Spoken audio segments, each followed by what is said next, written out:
James J. Jeffers. Moats. Says Tyrod Taylor, baby. What'd I just tell you? And also watch Connor Heyward, baby. You better believe Heard it here first. You better believe it. I am like 90 to 95% sure he was the guy that told us after we drafted Connor Heyward. He said, watch out for Canada's system. We might really utilize Connor Heyward. No, Connor looks good, man. Connor's putting together, like I said, a really good camp. Not yesterday's practice, but remember the practice before yesterday, I was talking about how he had the 2 big completions downfield. Actually had a chance to rap with him a little bit yesterday, man. Like, he's hungry. He's excited for this opportunity on Saturday. You know, they kind of took it easy on him yesterday, kind of getting him prepared for it. But he's probably going to play a lot. Yeah, he's going to have a lot of snaps, man, especially when you're thinking about just how the running back depth chart looks currently and our tight end depth chart. Either way, they're going to be utilizing him, man. So, he's excited for that. He'll be on, I think he said, 3 of the special teams units as well, man. So, it's going to be a good time for him, man. But he's been putting together a really solid camp thus far. And for him, this is like that next stage in his progression. He go out here and make some plays on special teams. He makes some plays in this game on Saturday. Man, he'll be putting together an even stronger case for him making this roster because he is very versatile. Like I said, he kind of reminds me of a more athletic, better version of what we had in Will Johnson here, where he was like that. We're going to move him around. He could be a tight end. He could be a fullback. He could be, the motion guy, like that type of element. And then he's obviously a core 4 special teamer. That's what Connor reminds me of. Just like I said, a more athletic and just better version of that. So seeing him, it's like you can see how he can fit and why Matt Canada system is a perfect fit for him in terms of how they like to utilize him and stuff like that. But as a whole, man, he's just putting together a good solid camp. Not saying that it's perfect. He has bad plays and stuff like that. But as a whole, he doesn't allow it to become 2, 3, 4 bad plays in a row. He's going on that, all right, I messed up, bump it, next play, let's roll. And I just love like that young humbleness about him too. And part of that reminds me of how TJ was. And I do feel like largely because of them having older siblings that have already been in the league, showing them the way, showing them how you train, how you watch film and stuff like that. They just come in more mature. And even though I always like to give Coach C a hard time about this whole pedigree and bloodline stuff, it's like, I don't want to hear any of that, Coach. Like, get out of here. It's times like this where you see it and it's like, I get why if you feel like there's some type of connection, you look for that because these dudes are more mature. Like, talking with him, bro, he don't talk like a rookie. You know what I mean? Like his mindset of how he practices, of how he evaluates himself. That's not how rookies talk. But talking to TJ when he was a rookie, that's how TJ talking. Like, okay. And not saying that Connor Heyward is a TJ Watt. Totally different.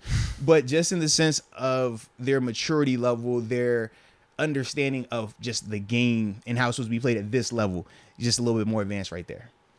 Cosby Sweater says, is it possible Witherspoon and Levi Wallace start in our secondary?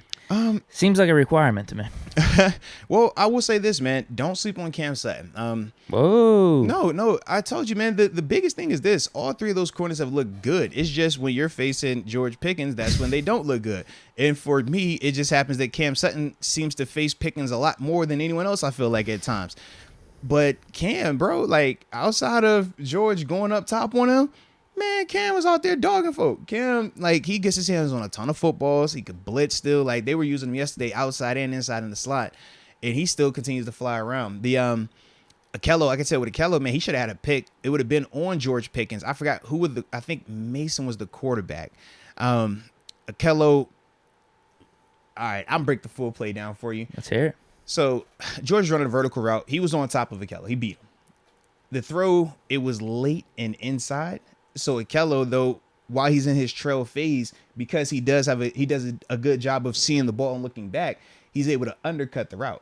Think like how we've seen Trevon Diggs do it at times, where it's like receivers right here, but he'll kind of undercut it, knife it, catch it going across. So Akello does that. So it's a dope recovery on the late throw. Hits him in the chest, and he just drops him like, bro, this is one of your chances to finally get this man back. You know what I mean? Like, George been going crazy. George is technically open right there. If it was yeah, George would just be saying, hey, man, he ain't throwing me the ball where it needs to be. If it was a better throw, it's probably a touchdown. But for Akello and for the conversation, it's like, yo, if you catch this ball, now we're talking about you got to pick while guarding George Pickens. You know what I'm saying? Like, that would have been the conversation.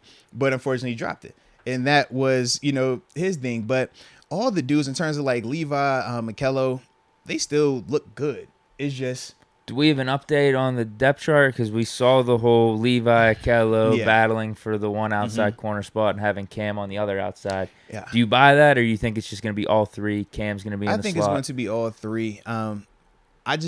The more I see Cam in person competing on the outside, though, the more I can understand why Coach T is still going to let him get these opportunities. Because he's still, like, when you talk about on a play in and play out basis, his fight, just think of like one of them, like, just Chihuahua dogs, just going to keep, it's always going at you. Like, that's his game. That's like how he looks out there, especially in practice. So it's like, I can understand if I'm a coach why I would like that, why I would be more, open to seeing what that could look like. If I know what his weakness is, okay, elite talent or big speed, big leaping ability receivers, like that can hurt him. All right, well, if I know that, then maybe I try to manage that a certain way and allow these dudes over here to handle what they're doing in terms of Akello and Levi fighting it out. Because like I said, man, Cam is doing some dope things out there. Like, I still love him in the slot just because I think that he's such a versatile athlete that it allows him to do more in terms of his blitzing. He doesn't get talked about enough for his blitzing because it's not in the sense of a Mike Hilton, but his timing of it, his disguises are what make his blitzing ability really unique and what I like about it. And that's the thing where it's like when he's on the outside predominantly, you take that away from him. But yesterday when they were bumping him inside a little bit, you could see him flashing multiple times. He would have had a strip sack on one of these plays, and I'm like, yo, that was dope right there. But you never would have knew he was coming because of how he was disguising. He's talking to the outside corner. He looking back at the safety. I'm over here like, yeah, he really about to drop. And next thing I know, boom, ball snap. He's gone, strip sack, O-line. Nobody even knew it. Like, that's the type of stuff he brings to the table. But I would say also, not just him. I got a couple other these dudes though. Real quick with Cam Sutton though. So we could see a scenario if it's 3 cornerbacks on the field, we're running a nickel. Cam would be bumped inside. But if it's just 2, it could be Cam and then Levi or Akello on the other side. Or even just Levi versus Cam and then, some type of combination of the 3 where it would just be 2 of them out there. Correct. Yeah, I could see it being that early on because as long as Cam can keep the lid on it, he could do everything else that you're looking for in terms of matching routes, the communication, the leadership, the smarts, the toughness. He checks all those boxes. His biggest issue is like we saw in the preseason game against the Lions a year ago. It was the big speed. It was like, man, long foul ball, great. It was an incompletion, but we all said the same thing. Whoa, that dude was wide open. That's the issue right there. Saw it in the Chiefs game too. That's the biggest knock on him from my perspective in terms of him being an outside corner. If we can find a way, if he can mitigate that, think like how Josh Norman isn't, all world speed, all world athletic ability and things like that. But in that system, in terms of how they ran that cover 2 in Carolina with McDermott, think about how aggressive he could play. Think about how handsy he was and how fundamentally sound. And he just competed. So even though there might have been receivers that were faster than him, the way he competed, the way the safety protected him on deeper routes, and that D-line in front of him, because remember, he had a nice little D-line in front of him as well. That's what helped him out. That's what helped him be the corner that he was on the outside. So for me, I think Cam Sutton, if he continues on what he's doing and you protect him in a sense, you can still get away with it. And not saying that Cam Sutton is a Josh Norman. I'm not saying that either. But just in that kind of capacity. Right. Yeah. But who else is standing out? But no, secondary. Sticking to that secondary, man. Trey Norwood and Arthur Mollett. Shout out to my Arthur M partner, right?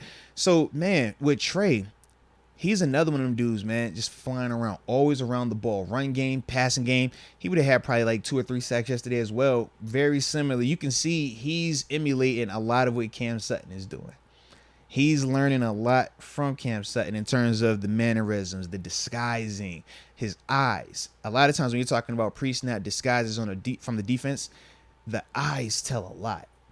Don't tell me you're not blitzing and you're staring over here this whole time when it's a wide receiver right here in front of you, because you wouldn't be looking in here at this ball if you're in coverage on this guy. You'll be looking here.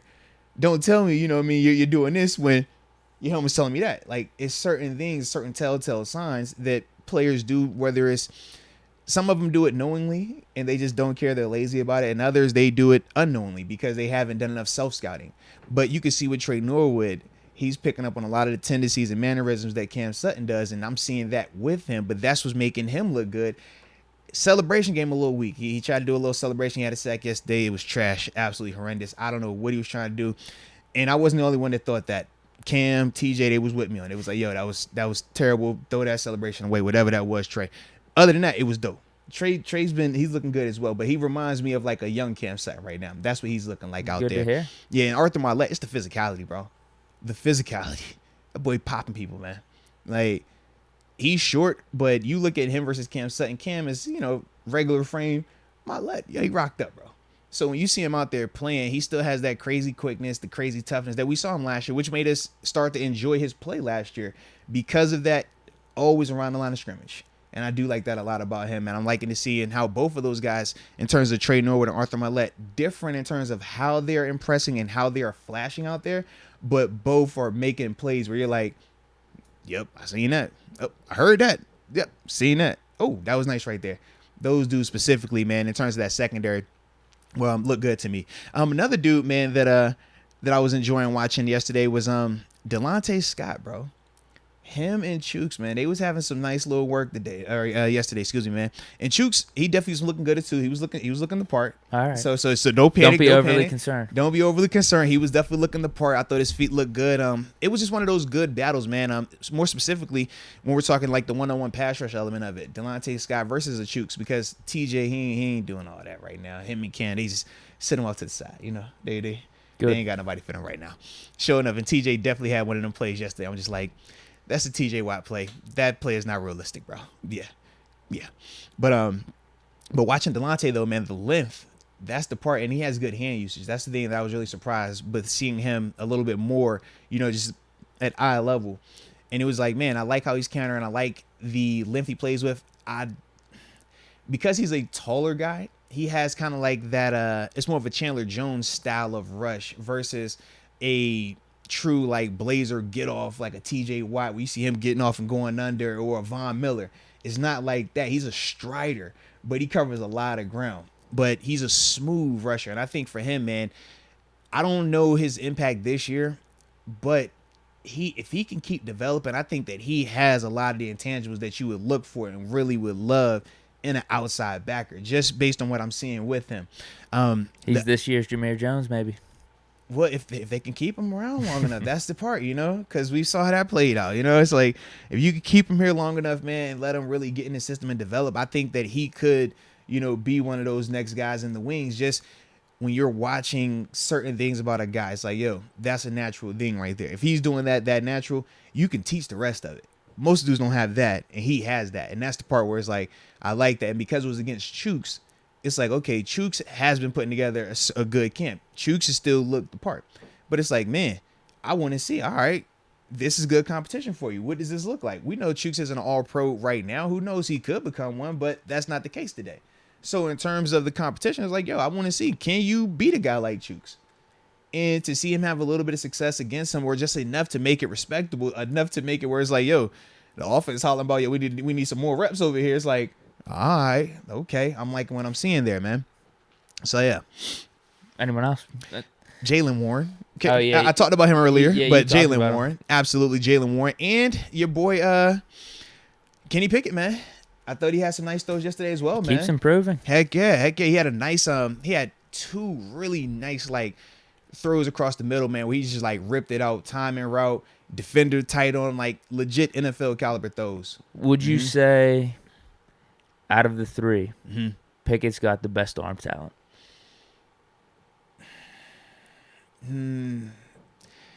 See, for me, I still like Mitch's a little bit better. I just think that, to me, Kenny has the more. I just think Kenny's gonna be more exciting. Like when Kenny's time come, I think he's gonna be a more exciting player. I think Mitch is just more buttoned up. He's more professional. But I think Kenny definitely has the potential to be a better player. But it's right now, I'm trying to think, what's an analogy I could give you for those two dudes, man? Just think music-wise, a mixtape versus an album. Both can be dope. Both can be exciting. But one is going to be more buttoned up. One looks more professional. One just looks the part. Whereas the other is dope, but it's kind of like, yo, we got to button this up. We got to clean this up a little bit. If we can, brush this off, shave this down a little bit, this could be dope right here. It's like that type of comparison. Sometimes the mixtapes are better than the albums. I mean, that's what they say. But, mixtapes, they don't hit the same way as albums at times. From a statistical standpoint and, history standpoint, you know how I go. It's like, man, mixtape is cool, but mixtape is like practice. The game is an Mac album. had some good ones. Yeah, had some goated ones. But think about that. Locally, yes. But from a national perspective, people aren't talking about mixtapes. When they speak of all-time great albums in hip-hop, they talking about an album. They want to hear albums. That's all. I'm with you, but that's what they want to hear, man. Hey, listen, I'm just glad to hear that Pickett's constantly improving. I mean, it seems like it's just the gradual, natural steps that are taking place with a rookie quarterback. Yeah, because like all three of these dudes, man, when you watch them, it's the same story like I had said the other day. You'll see them all make one or two. Well, apparently nice with Mitch, you can't really look too much into it because he's doing it on purpose. Yeah, yeah. Anything bad from Mitch, it's on purpose. You're right. That is what he said. Yes, but so Mitch is undefeated right now. I hate that he said that. I hope that's a real quote. If that is a real quote, holy cow, bro! It's just hilarious. Ben could say that. The GOATs can say that. The great quarterbacks, the guys that are locked in their spots, top 10, they can say that. You can't be saying that when you're competing for a job. You just can't. You can't say that, bro. So, yeah. But another dude that I want to talk about, though, man, who I think people have been seeing some of the reports of him, man, Master Teague, bro. Bus? I'm not saying bus, bro. The running style similar enough? No, like, bro, Bussy's big. Bussy has sweet feet, man. Like, Master Teague is just, he's trying to run through you. Like, I think that's the difference. Where Bussy was still nimble. Bussy could spin off and stuff. Like, Bussy was Bussy. He's not a Bussy type of back. Are you familiar with Ben Morris and Barry Foster? Because I'm really not. I didn't get to see them play. I think they were 90s running backs, but they were also lumped into the running style that Master Teague has. That's not Bussy, but like, yo, my man, he thumping. He's a thumper. I like it. I like the physicality he plays with. 100% do. Long shot, or you think he's got a chance? Well, for me, his biggest thing is who's going to be the better special teamer between him and Jaylen Warren. I think both of those guys bring unique things to the table. I like Jaylen Warren better than Master Teague right now. I think that Jaylen brings just more versatility in terms of catching out the backfield, making guys miss, the vision, and the burst that we talked about. I like that a lot. But my question for Jaylen is, what does his special teams tape look like? Because you don't see that in practice right now. The way Danny constructs his drills is not designed for these dudes to, really be able to display the full potential on special teams. It's more so teaching. And when these games happen, that's when he allows these guys an opportunity to go out there and show what they can do. So for Jaylen, I need to see what that looks like because they're trying to unseat Benny Snell. And Benny's best attribute, what he brings to the team, is his special teams productivity. So I need to see which one of them, whether it's Jaylen or Master Teague, who can be a more productive teamer than what a Benny Snell would be, to even have them in that conversation of legitimately making this roster. Because to me, Anthony McFarland, I think that he is going to carve himself and have a nice little role based on what he does in his skill set. We already talked about Najee. So now is Benny, Jaylen, and Master. You know what I mean? In terms of how they're doing it. Mateo, he has a concussion, so he's been out. But it's like, with those three dudes, we know what Benny already has in terms of why he's ahead of you guys. And he's been doing it for a couple of years here now as well. So they really are going to have to have a hot special teams tape in preseason if they legitimately want to beat out a Benny Snell, because they're not going to get running back touches. You're not putting them on this roster because, hey, man, I'm taking touch from Najee to get to these guys. It's like, I don't feel that confident about them to that extent just yet. Now, they could grow into that, but today it's like, no, I wouldn't take Najee off the field to have them out there. Nah. Sure. So if you're not doing that, then what do you bring to the table? Special teams. And that's the part where I think Jaylen will give me a little bit more than I think Master Teague would right now. Okay, gotcha. Yeah. You want me to hit these super chats? Yeah, let's do it, man. Is there anything else you wanted to bring up? No, because I think I had pretty much everything I wanted. And Steven Sims, he was the other dude, man. He would have had a touchdown yesterday, bro. Beat cover 2. I think it was Mitch that threw it into the honey hole. Beautiful, right above the squat corner, shallow of the safety. Steven catches it right in the little bubble.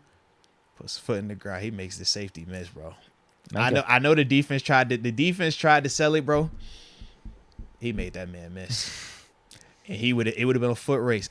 Cam Sutton, low key, I think caught him, it would have been dicey. It was like in that 5-yard range of, could this guy dive? If this was game, would he have, you know what I mean?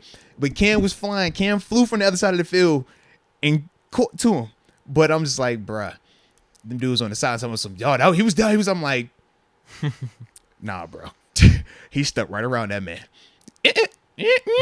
I said, ooh. Yeah. So I was definitely surprised and slightly impressed by that one. Yeah. It's unfortunate. He's probably not making the team. I know. There's so many receivers. When it happened, I'm like, yo, that was dope. But then I was remembering, I was like, yo, just a series earlier, it was when George was going nasty. So it's like, But no, it was definitely exciting, though. For Steven, man, it looked good for him, man.